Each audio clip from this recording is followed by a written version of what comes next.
modos de transferência de calor.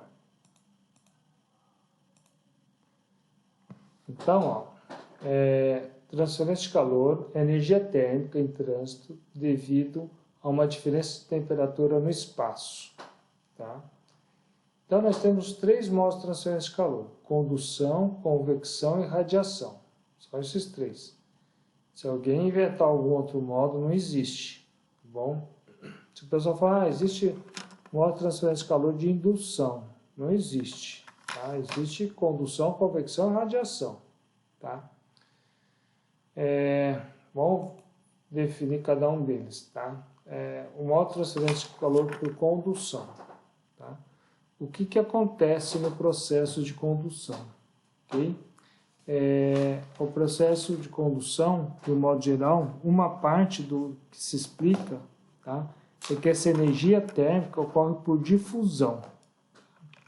Ela vai indo de um nível de temperatura maior para um nível de temperatura menor. Tá? Essa difusão tanto ocorre em condução como ocorre em convecção também. Tá? Mas vamos ficar na condução por enquanto. Tá? O que acontece? Você tem um sólido, tá? De um lado tem uma temperatura, por exemplo, de 200 graus Celsius, do outro lado tem uma temperatura de 120 graus Celsius. Então, o que vai acontecer? A energia térmica, tá? O fluxo de calor, ou a taxa de transferência de calor, ela vai da maior temperatura para a menor temperatura, sempre. Tá? Então, em um sólido, a condução é atribuída à atividade atômica na forma de vibrações dos retículos, tá? Lá dos cristalinos, tá? Da parte cristalina lá. Em um não condutor, condução em não condutor, né, essa transferência de energia é associada ao movimento na estrutura de retículo induzida pelo movimento atômico. Então, você tem um movimento atômico que vai ter essa indução aí, que vai fazendo esse retículo fazer com que essa energia seja transferida através dessa estrutura cristalina aí. Tá? Em um condutor, além disso, também ocorre devido ao movimento de translação nos elétrons livres. Tá? Então, nós temos aqui, ó, por exemplo, né, uma temperatura T1, uma temperatura T2 num sólido, tá? A temperatura T1 maior que T2, então o fluxo de calor vai ocorrer nesse sentido aí de T1 para T2. Tá? Então, existe uma lei de Fourier que fala que o fluxo de calor é igual a menos a condutividade, esse K é a condutividade térmica do material, tá? Que é dado geralmente no SI é dado em watt por metro Kelvin, vezes a derivada de T em relação a X, tá? Vezes esse gradiente de temperatura. No sólido, isso aqui é constante, mas não em todos eles, tá? Pelo menos numa parede plana, ele é constante, tá? O fluxo de calor. A taxa de transferência de calor, tá? Depois eu vou definir, bom, o que é fluxo de calor? Ou seja, o que é taxa de transferência de calor? Taxa de transferência de calor é o calor, tá? Por unidade de tempo. Eu vou comentar isso mais para frente um pouquinho, tá?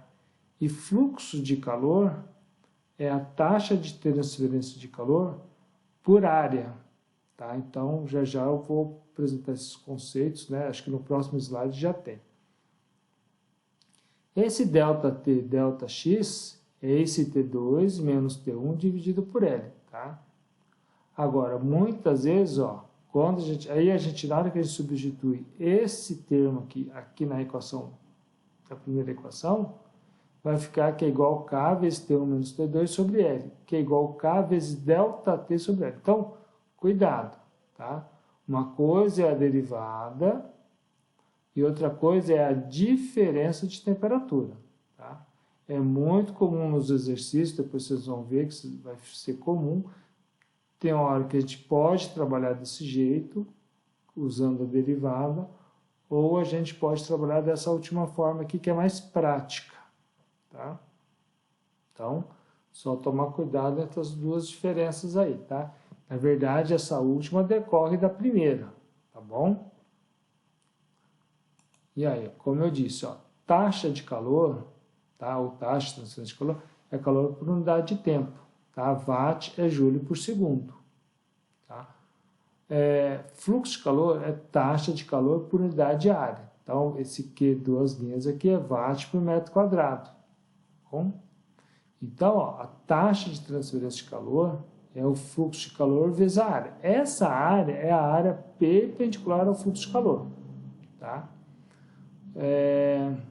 Nós temos também, a gente vai trabalhar, é muito comum, é um pouco comum, muito ou pouco, sei lá, é comum, quando tem sistemas cilíndricos, a gente trabalhar com taxa de calor por unidade de comprimento. Então, o Q' é o Q sobre L, fica watt por metro. Deixa eu só voltar aqui no slide, aqui, ó.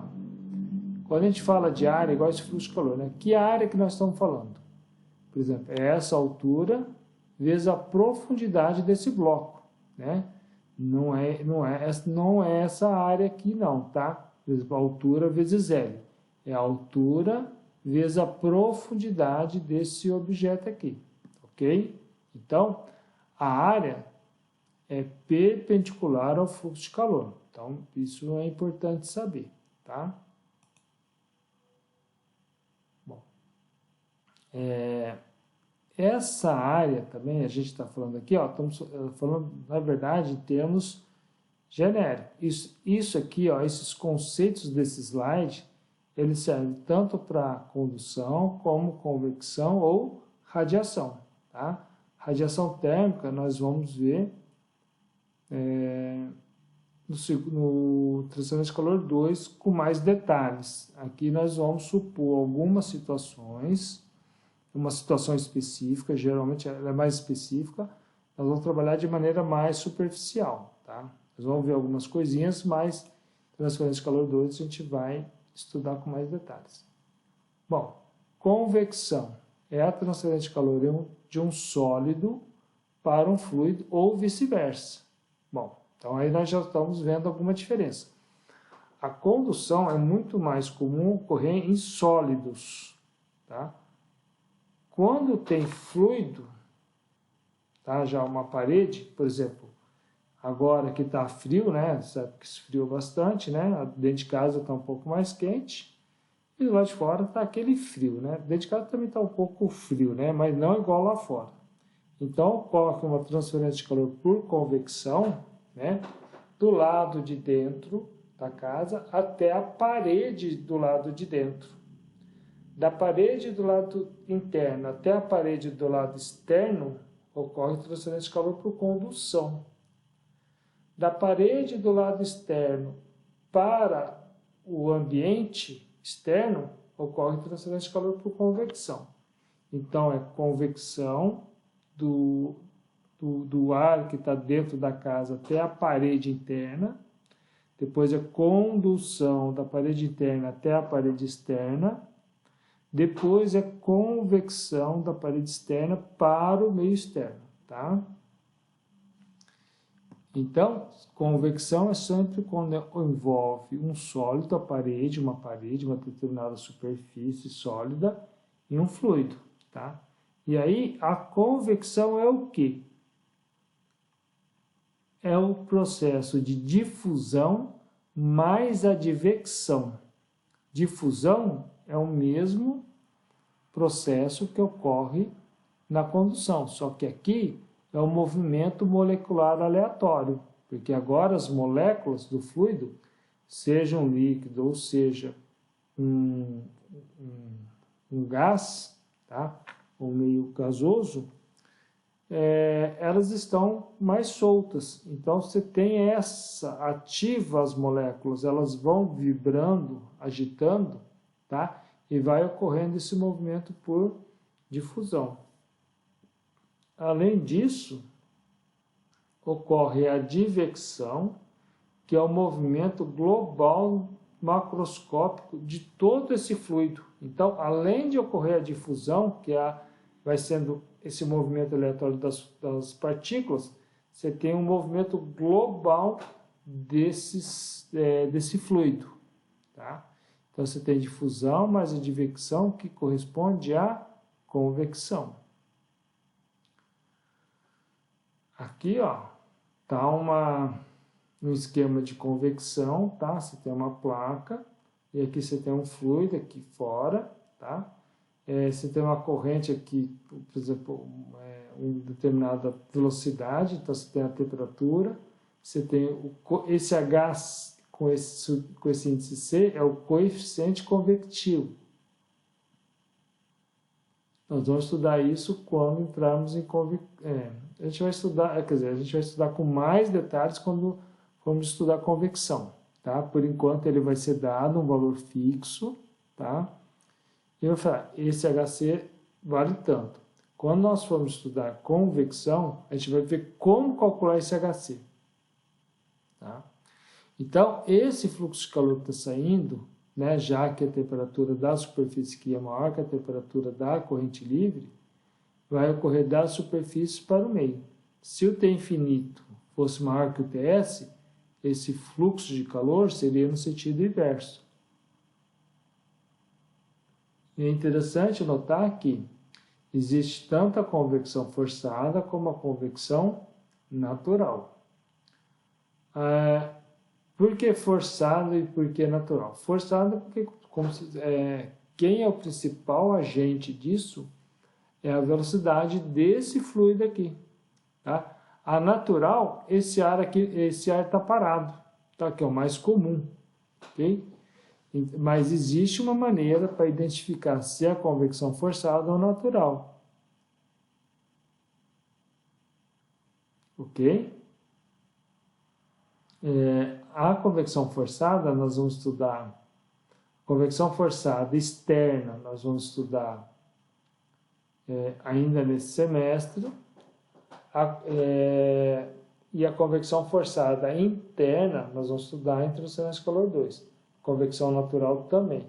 E a convecção natural, que é mais comum, nós vamos estudar só a externa. Existe a interna? Existe, mas ela não é tão comum igual à externa. Tá? Um exemplo de convecção forçada, por exemplo, eu vou dar um exemplo que é bem fácil, tá? O condensador da geladeira, né? Aqueles tubos que ficam atrás da geladeira. Hoje nem toda geladeira tem aqueles tubos expostos, tá? Ali ocorre convecção forçada do lado de dentro, do fluido refrigerante para a parede do tubo, do duto, do tubinho, e do tubo para o lado externo ela é natural. Tá? Outro caso de convecção natural é a transferência de calor dentro da casa para a parede da casa ou da parede para o ar dentro da casa.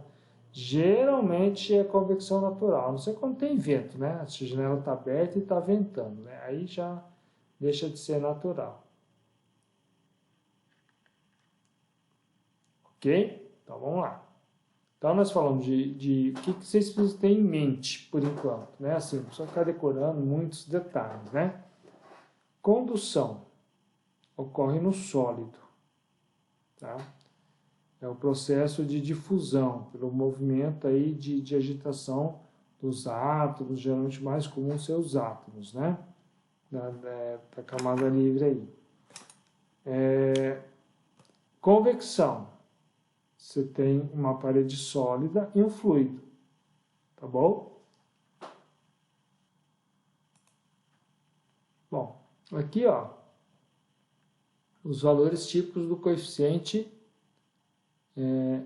de transferência de calor por convecção, tá? Convecção natural, em gás é de 2 a 25, líquido de 50 a 1000, tá?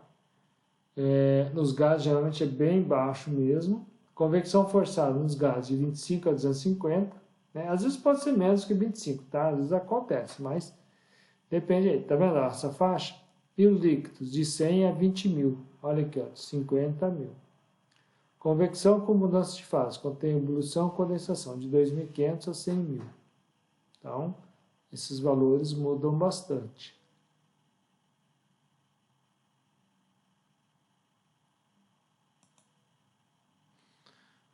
Professor, Sim. o que é esse K no final da unidade? K? É. Ah, é verdade, até esqueci de falar, você acredita?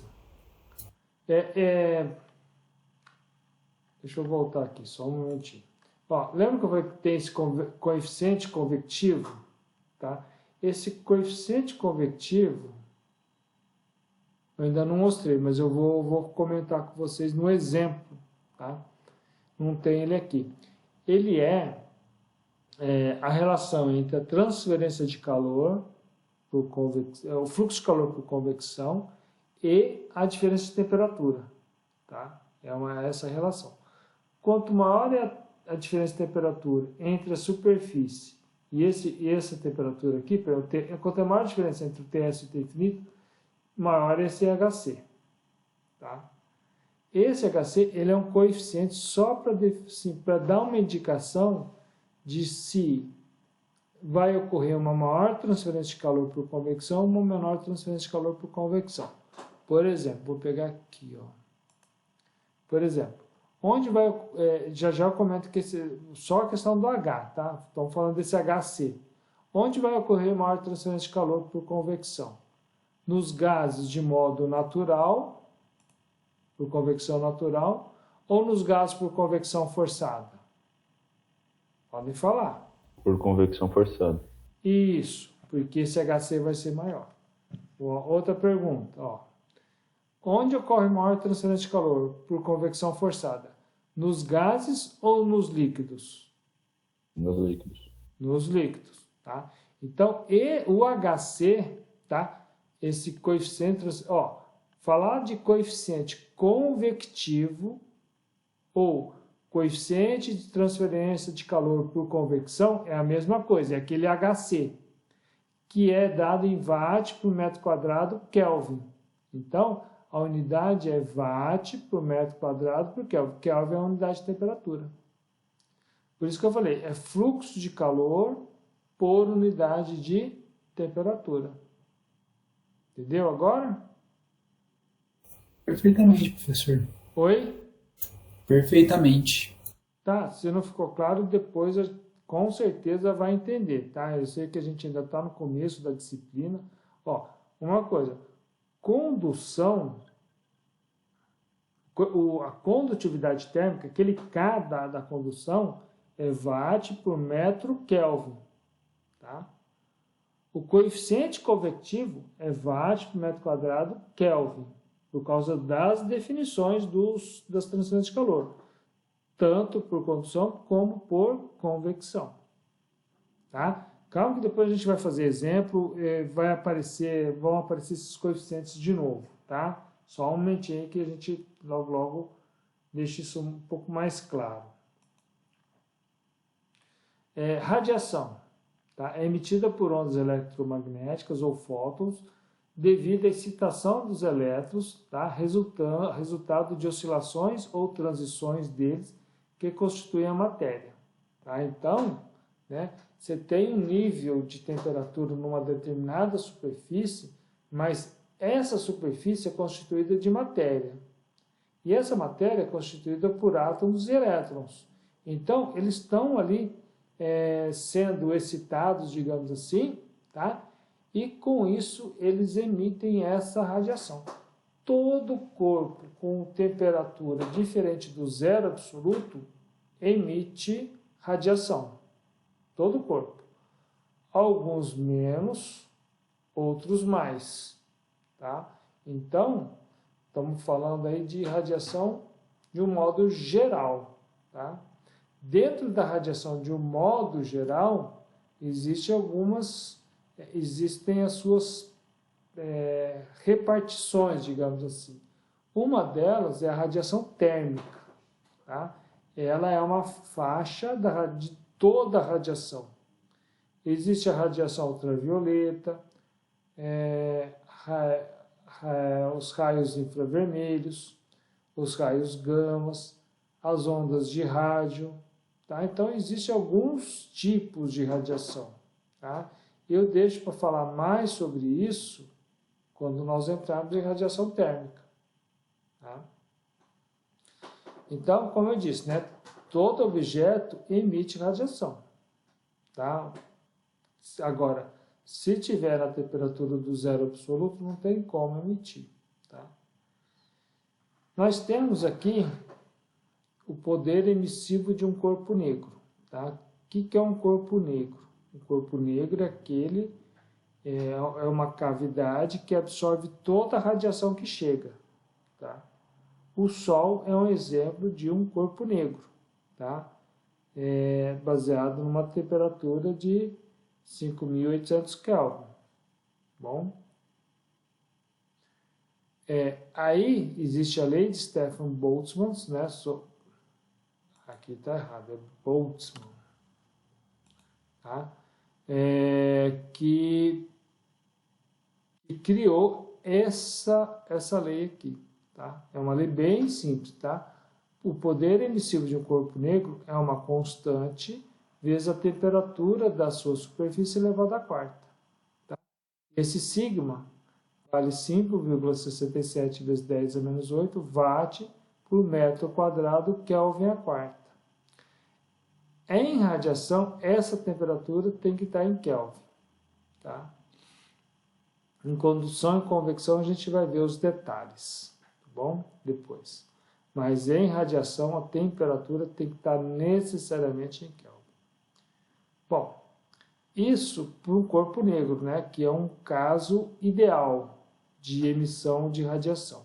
Tá? Quando a gente tem uma superfície real, esse sigma T a quarta é multiplicado por um fator aqui chamado epsilon, tá? Que é a emissividade dessa superfície real. E essa emissividade vai estar entre 0 e 1. Tá? E aí, o poder emissivo dessa superfície real, claro que vai ser menor que o poder emissivo de um corpo negro.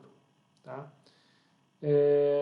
Aqui, ó, falar em poder emissivo ou fluxo térmico radiante emitido por uma superfície é a mesma coisa. Então, poder emissivo é igual ao fluxo térmico. É por isso que está aqui, ó, essa unidade aqui vai ser watt por metro quadrado. Aqui vai ser watt por metro quadrado. Tá bom?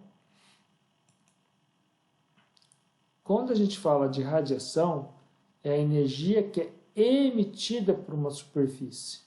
Tá? Por exemplo, vocês estão com o notebook aí, bom, por exemplo, suponhamos que vocês estejam com o notebook aí, todos estejam com o notebook, né? A tela do notebook emite radiação. O teclado, a superfície do teclado aí do notebook emite radiação. Então, essa é uma energia emitida. Tá? Vamos supor que vocês estejam sobre uma mesa. Tá? A mesa emite radiação. Tá? Vamos supor que vocês estejam com a lâmpada acesa. Tá? A lâmpada emite radiação. Olha o que eu estou falando. A parede, né, vamos supor que vocês estejam cercados aí por paredes, a parede emite radiação. Bom? Agora, nós temos um outro conceito, né? Irradiação. Tá, gente? Como eu falei, a gente vai ver com mais detalhe lá em radiação, mas só para entender algumas coisinhas, tá? Irradiação é a radiação que chega a uma superfície, sendo que pode ser absorvida, refletida ou transmitida por ela. Tá? Se a energia é uma superfície devido a essa irradiação, tá? Então nós temos uma parte que é absorvida, a refletida e a transmitida. E percebo que essa irradiação ela está relacionada com a temperatura da vizinhança ao redor, né? Da superfície específica. Então, o objetivo é saber qual, uma das coisas a gente tem que, geralmente essa temperatura da vizinhança ela é dada. Tá?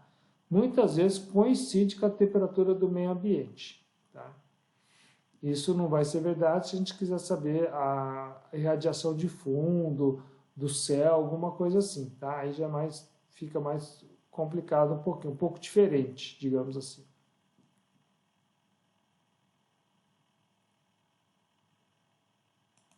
Bom, então, ó, que o esquema, ó, a irradiação que chega à superfície, uma parte é absorvida, outra parte é refletida e a outra parte é transmitida. E a soma da absorvida mais a refletida mais a transmitida tem que ser igual à radiação toda. Ou o alfa, que é a absortividade, o ρ, que é a refletividade, e o tal, que é a transmissividade, a soma dos três tem que ser igual a 1. Tá? Aqui, ó, energia radiante em uma superfície opaca. A única coisa que não vai ter da irradiação é a energia transmitida, tá? A radiação transmitida não vai ter, só vai ter absorvida e refletida. Consequentemente, vai ter a energia emitida, tá? E aqui tem um esquema, ó. Vou primeiro falar isso aqui, ó, de uma superfície opaca, tá? Então tem a irradiação que chega, a refletida, e emitida e absorvida, tá? E aí nós temos que o fluxo de calor radiante, tá? Ele é uma parte, é energia emitida menos absorvida, tá? Se o epsilon for igual a alfa, tá? Depois, não se preocupe com isso agora, depois eu vou falar lá, nós vamos ter esse fluxo de calor radiante líquido, tá? Que é igual a esse aqui que está aqui em cima, tá? Nas equações de radiação, nós vamos trabalhar muito, na maioria das vezes, desse jeito, por enquanto. Quando nós entrarmos em radiação, a gente vai estudar a gente vai estudar com mais detalhes a questão da radiação. Beleza? Bom, vou salvar.